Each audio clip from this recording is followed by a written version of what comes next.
Vous pensez peut-être qu'une des meilleures manières de susciter des innovations consiste à approfondir un sujet, à l'observer méticuleusement sous tous les angles, et que ce n'est qu'en le connaissant parfaitement que l'on peut découvrir ce qui permettra de le renouveler. Or, la réalité est tout autre. L'innovation ne vient pas du cœur, elle vient de la marge. En creusant toujours le même sillon, vous risquez avant tout de vous y enterrer, mais certainement pas de trouver des solutions inédites.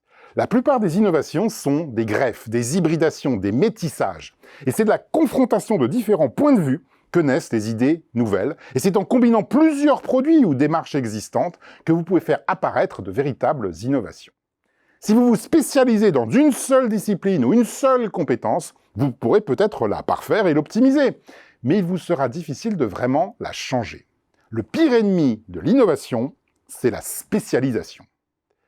Le philosophe et historien américain Thomas Kuhn, dans son fameux ouvrage « La structure des révolutions scientifiques », a ainsi montré que les véritables innovateurs ne sont pas les spécialistes reconnus d'un domaine scientifique, qui gagneraient en fait pas grand-chose à le transformer, puisqu'ils en sont tout à la fois les produits et les gardiens, mais plutôt des marginaux, qui apportent un regard différent en étant extérieurs au système. Pasteur n'était pas médecin, et Einstein n'était pas professeur d'université. Par conséquent, que devez-vous faire pour accroître votre capacité d'innovation ? Une recommandation possible consiste à vous inspirer de la maxime de l'écrivain Rudyard Kipling, britannique, mais né en Inde.